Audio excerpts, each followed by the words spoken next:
El pueblo de México ha hablado y Sheinbaum ha ganado. En un golpe contundente contra las élites judiciales, la Suprema Corte respaldó una de las reformas más audaces en la historia del país, la democratización del Poder Judicial.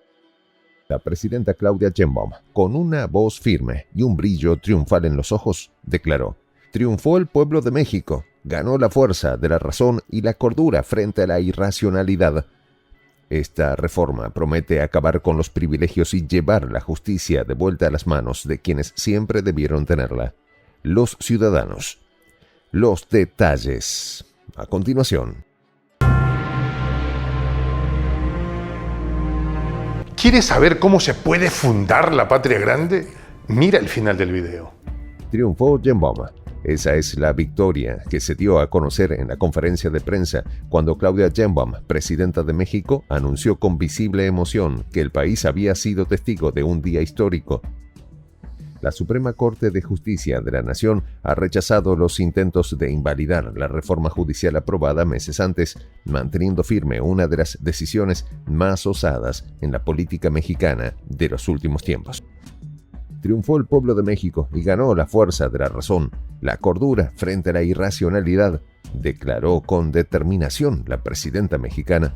El fallo de la Corte, alcanzado con una votación de 7 contra 4, evitó que se anulase una reforma que desafía la estructura del Poder Judicial en México.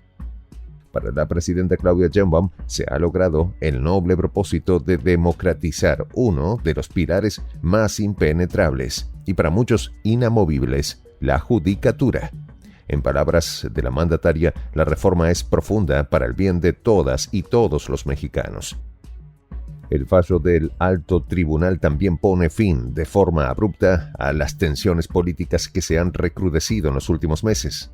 El fallo es una victoria para el partido gobernante, Morena, que en septiembre obtuvo con celeridad la aprobación legislativa para una de las remodelaciones más drásticas del Poder Judicial que se hayan registrado en los últimos años en cualquier gran país.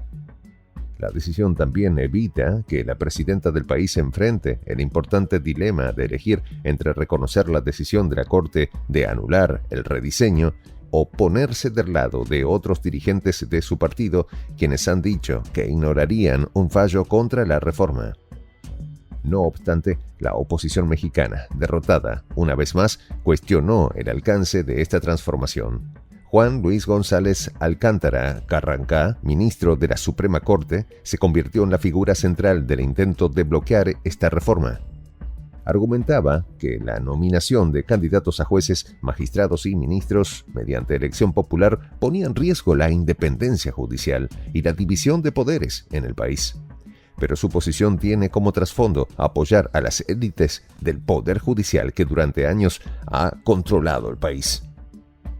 ¿Pero qué hay detrás de esta transformación? ¿Cuál es el verdadero alcance de lo que Sheinbaum celebró como un buen día? Para entenderlo, es preciso remontarse a la historia del Poder Judicial mexicano, un organismo que durante décadas fue un bastión de las élites. Desde su fundación en 1825, la Suprema Corte de Justicia ha sido símbolo de autoridad y de un supuesto equilibrio de poderes. Sin embargo, su composición y sus procesos de selección han sido criticados repetidamente. Los jueces, magistrados y ministros llegaron a sus cargos mediante nombramientos selectivos, procesos de ascenso más ligados a influencias políticas que a las decisiones democráticas de un pueblo.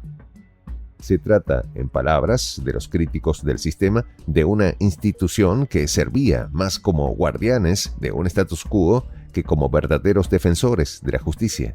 Con la llegada de Morena al poder en 2018, las intenciones de reformar este aparato empezaron a hacerse más evidentes. Bajo el liderazgo del presidente Andrés Manuel López Obrador, se comenzó a cuestionar públicamente la opacidad y la falta de representatividad del sistema judicial. La reforma que ahora ha defendido Sheinbaum es, en muchos sentidos, la cristalización de una lucha que Morena y sus simpatizantes venían impulsando desde hace años. Un sector de la sociedad mexicana, representado mayormente por grupos conservadores y opositores, coincidía en que una elección popular de jueces podría transformar el sistema judicial en una extensión del gobierno. Pero estos ignoran por completo el ingrediente principal: la participación ciudadana. Para los opositores, la reforma significaba una peligrosa intromisión en un poder que debería ser independiente por naturaleza. Sin embargo, para Sheinbaum, este tipo de razonamiento no es más que una defensa disfrazada de una judicatura elitista, alejada de la realidad que viven millones de mexicanos. La presidenta destacó que, al rechazar la propuesta, la Corte Suprema ha dado un paso valiente al reconocer que la transformación del país no puede hacerse a medias, ni permitiendo que los poderes tradicionales mantengan su hegemonía. La reforma, que fue aprobada en el Congreso y promulgada el 15 de septiembre, establece que el 1 de junio de 2025 los mexicanos podrían elegir a quienes administrarán la justicia, rompiendo con el esquema tradicional de nombramientos en el que pocas manos decidían el destino judicial de la nación. Esta elección es el centro de la reforma judicial, también el motivo de controversia. Para los críticos, permitir que los jueces sean electos bajo un sistema democrático es una amenaza directa a los principios fundamentales de independencia judicial. La reforma incluye la creación de comités de evaluación encargados de seleccionar candidatos que, tras un proceso de revisión, estarán en las boletas electorales. Para Sheinbaum, la democratización del sistema es un reflejo de un México que ya no tolera las estructuras cerradas ni los privilegios de unos pocos. Desde un punto de vista práctico, la reforma implica que cada ciudadano tendrá la posibilidad de influir directamente en el nombramiento de jueces y magistrados, lo que en teoría debería fortalecer la responsabilidad de estos funcionarios ante la sociedad. En el pasado, los escándalos de corrupción y abuso de poder en el sistema judicial mexicano eran enfrentados con tibieza, ya que los nombramientos no estaban sujetos a la presión directa del electorado. Con la reforma, Sheinbaum espera que el sistema judicial se convierta en un pilar democrático y no en una estructura impenetrable, en la que los intereses de unos pocos prevalecen sobre los derechos de los ciudadanos. El cambio propuesto ofrece una oportunidad para abrir la judicatura a una fiscalización constante, garantizando que sus integrantes trabajen verdaderamente para el pueblo. Así, mientras algunos ven en esta medida una amenaza al equilibrio de poderes, otros la perciben como un acto de justicia histórica. Por su parte, Sheinbaum cerró su discurso con una frase cargada de esperanza y determinación.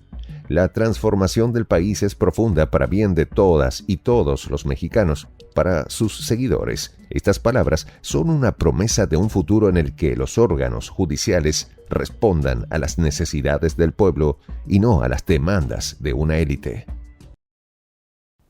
En esta comunidad nos juntamos para, por ejemplo, conversar, interactuar, tener puntos de idea distintos, pero, por ejemplo, también tenemos un club de lectura donde leemos fragmentos de libros que consideramos que son importantes para crecer intelectualmente.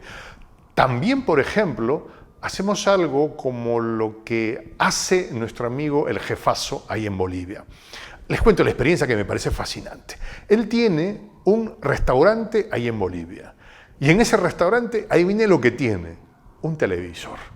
Y ustedes dirán, pero qué impresionante, ¿en qué contribuye que un restaurante tenga un televisor ahí en Bolivia? Una cosa muy importante, porque él, cada vez que abre su negocio, prende su televisor y pone los videos de prensa alternativa. Con eso, todos los días, poco a poco, con pasos muy concretos, él hace que toda la gente que vaya a su restaurante vaya insumiendo el concepto de la patria grande. Y así, pasito a pasito, estamos construyendo la patria grande. Son esos pasos pequeños pero concretos que hacen posible que el proceso de la construcción de la patria grande sea algo que ya comenzó, un hecho dinámico que no tiene retorno en la historia. Y de verdad a nosotros nos gustaría que tú seas parte de esa propuesta. ¿Qué tienes que hacer? Muy simple, dale clic en el botón unirse. De hecho, al hacerlo también contribuirás con una pequeña cantidad de dinero que permitirá que Prensa Alternativa produzca más y mejores videos. De verdad que te esperamos. La patria grande se va a construir cuando tú y yo y toda la gente de buena voluntad de América Latina y el Caribe comencemos a ser comunidad. ¿Cómo lo logramos? Interconectándonos todas las personas de buena voluntad que vivimos en América Latina y el Caribe. Y tienes una oportunidad de hacerlo, uniéndote a nuestra comunidad. Puedes hacerlo haciendo clic en el botón unirse que está en la parte de abajo. Soy el J, Juan José del Castillo, director del canal Prensa Alternativa. Si quieres ser parte de la comunidad de la Patria Grande, suscríbete a nuestro canal. Si es que quieres que te lleguen las notificaciones cada vez que subimos un video, activa la campanita. Si quieres apoyar a nuestro canal económicamente, puedes hacerlo a través de PayPal. El enlace está en la descripción del video. A nombre del equipo de Prensa Alternativa, me despido con esta expresión en el quechua milenario, Tupananchis Kama, cuya traducción es hasta volvernos a encontrar.